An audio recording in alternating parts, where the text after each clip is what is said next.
¿Qué tal? Muy buenas y bienvenidas y bienvenidos a mi canal. Soy Viti y hoy voy a hablaros del angustioso caso de Elizabeth Smart.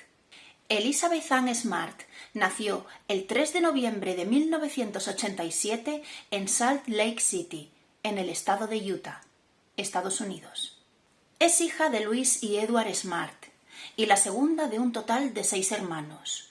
Proviene de una familia mormona. Entre sus aficiones se encontraban la música y la práctica de deportes. Ella misma destacó que tuvo una infancia bastante buena y su vida, en definitiva, era bastante normal. Era bastante familiar y le gustaba mucho jugar con sus hermanos. En el día de los hechos, 4 de junio de 2002, Elizabeth acudió con su familia a un evento escolar en el que recibió varios premios por su buen desempeño académico. Durante la cena algo se quemó en el horno y el padre abrió la ventana para ventilar. Después de cenar, todos se dirigieron a dormir a sus respectivas habitaciones. Elizabeth compartía cuarto con su hermana menor, Mary Catherine, que en ese momento contaba 9 años. Era ya la madrugada del 5 de junio, entre la 1 y las 2, cuando, por esa ventana que se había quedado abierta para ventilar, se coló un hombre vestido de negro. Después se coló en el dormitorio de las 2 niñas. Puso a Elizabeth un cuchillo en la garganta y le tapó la boca, instándola a que no gritase. Mary Catherine, la hermana menor, también se despertó, pero se hizo la dormida a causa del miedo.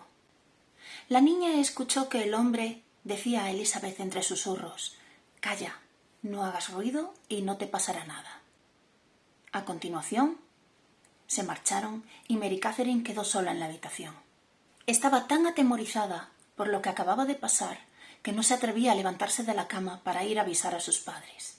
Cuando quiso ir a avisarlos y se deslizó fuera de su cama, vio que el secuestrador y su hermana Elizabeth se encontraban justo fuera del dormitorio, así que volvió silenciosamente a su cama y esperó un poco más. Transcurrieron alrededor de 2 horas más, cuando Mary Catherine por fin se atrevió a ir a contar a sus padres lo que acababa de suceder. Inicialmente estos pensaron que la niña había tenido una pesadilla, y cuando finalmente fueron a la habitación de ambas a comprobar si allí se encontraba Elizabeth, vieron que no estaba y que la mosquitera de la ventana se encontraba rasgada. A continuación, llamaron a la policía y empezaron a buscarla por las inmediaciones. Más tarde, Mary Catherine informaría a las autoridades de que el secuestrador parecía educado. Tenía bastante vello corporal, cabello oscuro y era bastante alto, más o menos como su hermano Charles, aproximadamente de 1,72 m de estatura. A pesar de que el secuestrador habló en voz baja durante el tiempo que estuvo allí, a Mary Catherine su voz le resultó levemente conocida. No sabía de qué, pero la había oído antes. También, y a causa de la oscuridad y de manera involuntaria, dio a la policía algunas descripciones erróneas acerca de éste. Pero, ¿quién era este misterioso sujeto? Este hombre no era otro que Brian David Mitchell, de 49 años. Y había planificado este secuestro durante meses, pues ya conocía a la familia y también la casa. Pero hablemos un poco de Brian. Nació el 18 de octubre de 1953, también en Salt Lake City, al igual que Elizabeth, y como ella, provenía de una familia mormona. Era el tercer hijo de un total de 6. Y según sus padres, su infancia fue bastante buena. Aunque dejadme deciros que hubo un par de episodios dignos de mención que quizás tuvieron algo que ver con lo sucedido en su adultez. Tenía Brian 8 años cuando su padre solía enseñarle genitales humanos adultos provenientes de revistas de medicina. Según él, lo hacía para instruirlo. También, con 8 años de Brian, su padre lo llevó a un lugar alejado. Allí lo abandonó y le dijo que si quería regresar a casa debería encontrar el camino de vuelta él solo. Durante su adolescencia, Brian demostró bastante rebeldía hacia sus padres, discutía bastante con ellos y presentó bastante absentismo escolar. Las veces que sí acudía al colegio, solía meterse en problemas, con lo cual era castigado. También empezó a consumir sustancias ilegales. A la edad de 16 años, Brian se desnudó delante de una niña de 8, solicitándole que le tocara. A causa de este incidente, Brian fue encerrado durante varios meses en un centro de menores. Con 19 años contrajo matrimonio con una chica de 16 llamada Karen Minor, con la que tuvo 2 hijos. Este matrimonio duró poco, ya que, entre otras cosas, Brian no se ocupaba de sus hijos, así que se acabaron divorciando. Karen quería la custodia de los niños, pero Brian, el día en que se tenían que presentar en los juzgados para resolverlo, huyó con ellos a New Hampshire. Tras 2 años, Karen pudo finalmente recuperarlos. Brian entonces se unió al movimiento religioso Hare Krishna, pero no por motivos espirituales, sino más bien por tener un lugar donde comer y dormir. Años después se casó con otra mujer llamada Debbie Woodridge, con la cual también tuvo otros 2 hijos. Debbie ya tenía 3 de una relación anterior. Este matrimonio también acabó en fracaso, y los niños terminaron en un centro de acogida. Debbie declaró posteriormente que Brian fue abusivo durante el matrimonio y que abusó íntimamente de su hijo de 3 años. Una de las hijas de Debbie también declaró lo mismo, abusos íntimos por parte de Brian hacia ella durante 4 años. Servicios Sociales le prohibió todo contacto con los niños. Cuando este matrimonio se disolvió, el mismo día que Brian obtuvo este divorcio, ya en el año 1985, contrajo matrimonio con su tercera mujer, Wanda Elaine Barsi. Wanda Barsi era una divorciada de 40 años con 6 hijos, con quienes tenía una relación problemática. Wanda nació el 6 de noviembre de 1945, también en Salt Lake City, Utah. Una de las hijas de Wanda la calificó como monstruo y declaró que cuando era niña y tenía un conejo como mascota, su madre lo cocinó y se lo puso a la hora de la cena para comer. Wanda y David se involucraron activamente en la Iglesia de los Santos de los Últimos Días, y él empezó a hacerse llamar Immanuel David Isaiah y afirmó ser un profeta de Dios que experimentaba visiones. Wanda, por su parte, se hacía llamar Hepzibah. Ambos acabarían siendo excomulgados de este culto en junio de 2002 y practicaban la mendicidad y predicaban en el centro de la ciudad. Ambos empezaron a usar túnicas blancas, de la cabeza a los pies. Brian se dejó crecer el cabello y la barba, y Wanda se cubría totalmente a excepción de los ojos. Meses antes de los hechos, Brian había sido contratado por los padres de Elizabeth para realizar algunas reparaciones en la casa. Él pensó que ese secuestro debía llevarse a cabo porque entró a la casa con facilidad, sin encontrar impedimento alguno. Su máxima era: si Dios quiere que haga esto, lo permitirá. Después del secuestro, Brian llevó a Elizabeth a una zona boscosa en la que había un campamento montado, en el cual él y Wanda la retendrían.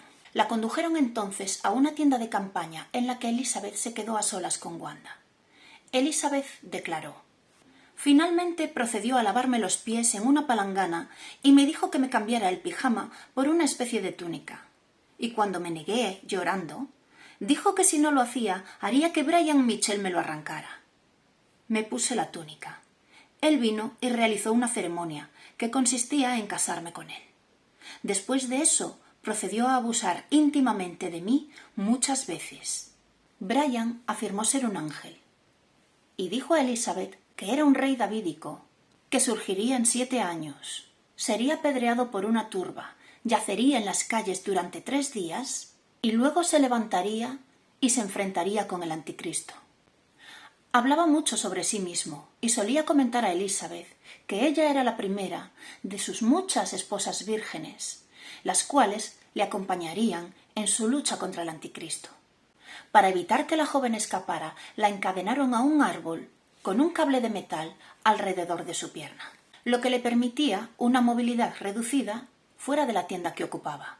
También la metían en un agujero cubierto por tablas. La llave del candado la llevaba Brian colgada al cuello. Durante su cautiverio la obligaron a tomar un nuevo nombre. Elizabeth escogió Esther, en honor a la Esther del Antiguo Testamento. Brian también la llamaba Shahrazad. Además de los abusos íntimos que sufría Elizabeth, era obligada a ver contenido gráfico para adultos y a consumir sustancias ilegales y alcohol, con la finalidad de doblegarla. El consumo de estas sustancias a menudo la hacían desmayarse. Cuando volvía en sí, encontraba que tanto su cara como su cabello se encontraban pegados al suelo a causa del vómito. Durante los siguientes 9 meses, Elizabeth pasó hambre y un aburrimiento atroz. Brian constantemente se mofaba de ella. Elizabeth decía que Wanda era la mujer más mala que había conocido nunca y que el matrimonio no tenía compasión. Mientras Brian abusaba íntimamente de Elizabeth, Wanda se sentaba al lado y lo animaba a seguir. Elizabeth acabó llegando secretamente a la conclusión de que tenía que sobrevivir de algún modo para poder regresar con su familia. Pero se encontraba tan sucia y avergonzada por lo que le sucedía que se preguntaba si su familia la aceptaría nuevamente cuando lograra regresar. Como la policía no declaró la casa como lugar del crimen, cualquier rastro o prueba que pudiese haber allí se habría echado a perder. Los investigadores tomaron declaración numerosas veces a los padres de la niña por separado, más que nada para comprobar que sus versiones coincidían y que podían descartarlos como sospechosos. Se estaban llevando a cabo también varias partidas de búsqueda por parte de amigos y familiares de Elizabeth, a las que se estaban uniendo cientos de personas. Miles posteriormente. También se emplearon perros adiestrados para que siguiesen el rastro de Elizabeth, pero, a causa de la contaminación de la escena del crimen, no pudieron hallar el rastro. Se ofreció una recompensa de $10.000 por cualquier pista que condujese a su rescate. Recompensa que pronto subió a $250.000 proveniente de donantes particulares. La página web habilitada para su búsqueda recibía 1 millón de visitas diarias y también se distribuyeron carteles con su foto. Al cabo de un par de meses del secuestro, la policía consideró como sospechoso a un hombre con antecedentes penales que había trabajado haciendo reparaciones hacía unos meses en casa de los Smart, pero durante su detención acabó falleciendo a causa de una hemorragia cerebral y también fue descartado por la policía al no hallar indicios de su culpabilidad. La búsqueda de Elizabeth tuvo el efecto de devolver a prisión a varios delincuentes prófugos, pero a Elizabeth no la encontraban. Algunas veces Brian y Wanda llevaban a Elizabeth a la ciudad, bajo la amenaza de que si hablaba con alguien acabarían con su vida. Iba cubierta de pies a cabeza con la túnica blanca que era obligada a vestir, dejando tan solo sus ojos al descubierto. Esta pareja de criminales tenía chantajeada a Elizabeth con que, si no era dócil y obedecía sus órdenes, acabarían con la vida de su familia. Ella entonces claudicaba, esperando alguna oportunidad para poder escapar. Si alguien se dirigía a Elizabeth, Brian intervenía rápidamente, diciendo que debido a su religión a las mujeres no se les permitía ni hablar ni enseñar el rostro, y a continuación se marchaban. Alrededor de 7 meses después del secuestro de Elizabeth, Brian comentó que ya era momento de conseguir una nueva esposa, y aunque a Elizabeth le gustaría tener compañía, le horrorizaba la idea de que Brian pudiese hacerle lo mismo a otra niña y tener que soportar impotente los abusos íntimos a los que éste la sometería. Fue por entonces cuando se trasladaron a San Diego, California. Allí, una familia mormona invitó a Brian a cenar en su casa. Él rápidamente echó el ojo a la hija de la familia y decidió que esa sería su próxima esposa. Felizmente, el día en que trató de llevar a cabo el secuestro de esta otra niña, se amedrentó al percibir que un hombre de gran estatura dormía cerca y decidió retirarse sin cumplir su propósito. Un buen día, Mary Catherine, la hermana menor de Elizabeth, consiguió recordar a quién pertenecía la voz del secuestrador. Se trataba de aquel manitas que había estado haciendo reparaciones en su casa hacía alrededor de un año. Ellos lo conocían como Immanuel. A partir de las descripciones que dieron a las autoridades, se elaboró un retrato robot de Brian que fue distribuido, siendo publicado en todos los periódicos de la zona. También apareció en el popular programa de televisión America's Most Wanted, a partir de lo cual varias personas que conocían a Brian lo reconocieron y aportaron fotografías recientes que tenían sobre él. Estas fotografías fueron publicadas en primera plana. Ya en marzo de 2003, la policía lo localizó en compañía de Wanda y Elizabeth. Fue detenido y puesto en prisión preventiva a la espera de juicio. Elizabeth fue rescatada y fue trasladada primeramente a un hospital y posteriormente de vuelta a su familia. Durante meses, Elizabeth no se sintió capaz de hablar de los detalles de su cautiverio. Sus padres tampoco quisieron presionarla, con lo cual no le preguntaron nada acerca del tema. El proceso judicial se fue demorando durante algunos años, ya que ambos criminales se declaraban mentalmente incapaces para ser juzgados. Fueron evaluados por profesionales de la salud mental y, aunque efectivamente no estaban bien, acabaron siendo declarados aptos para ser juzgados. Wanda también fue puesta en prisión preventiva hasta que en el año 2009 acabó aceptando su culpabilidad y fue sentenciada a 15 años de cárcel, aunque finalmente acabaría siendo puesta en libertad sin terminar la totalidad de su condena. Brian fue procesado en 2010, aunque trató de hacerse pasar por inestable mental, cantando canciones religiosas durante los interrogatorios, durante el juicio. Así que la defensa solicitó su inimputabilidad, declarando que no era consciente de sus actos. Finalmente fue condenado a 2 cadenas perpetuas por secuestro y abuso íntimo de una menor. Elizabeth, lejos de venirse abajo, demostró una gran fortaleza y entereza, ya que, según sus propias declaraciones, vivir en el pasado resultaba improductivo. Posteriormente declararía que gracias a su religión pudo mantenerse fuerte y consiguió sanar. Terminó sus estudios y se licenció en la Universidad de Brigham Young. Es periodista, activista y arpista, que no artista, es decir, que toca el arpa, además de misionera de la Iglesia de los Santos de los Últimos Días. Su vida y su secuestro han sido tema de numerosos libros y películas. Fue comentarista en ABC News, centrándose principalmente en personas desaparecidas. También da conferencias sobre la trata de personas, la prevención del abuso infantil, otros casos de secuestros, etc. Es productora ejecutiva de películas sobre secuestros reales y en octubre de 2013 publicó su autobiografía. También compitió en un concurso de baile para la cadena Fox, quedando en 8º puesto en la clasificación. A causa de su activismo, recibió numerosos premios y condecoraciones. Está casada y tiene 3 hijos. Y hasta aquí el caso de Elizabeth Smart. ¿Qué os parece? Un caso terrible, angustioso y con, digamos, mucho fanatismo religioso y gente que estaba tururú-tutú. Bueno, si os ha gustado el caso, si os ha parecido interesante, os animo a comentar, a darme like y, si queréis, podéis consultar las fuentes que he empleado desplegando en el menú de abajo. Sin más, muchísimas gracias por seguirme, por ver mis vídeos, os mando un beso y hasta el próximo vídeo. ¡Hasta luego! No. Mal. No. A pesar de que no.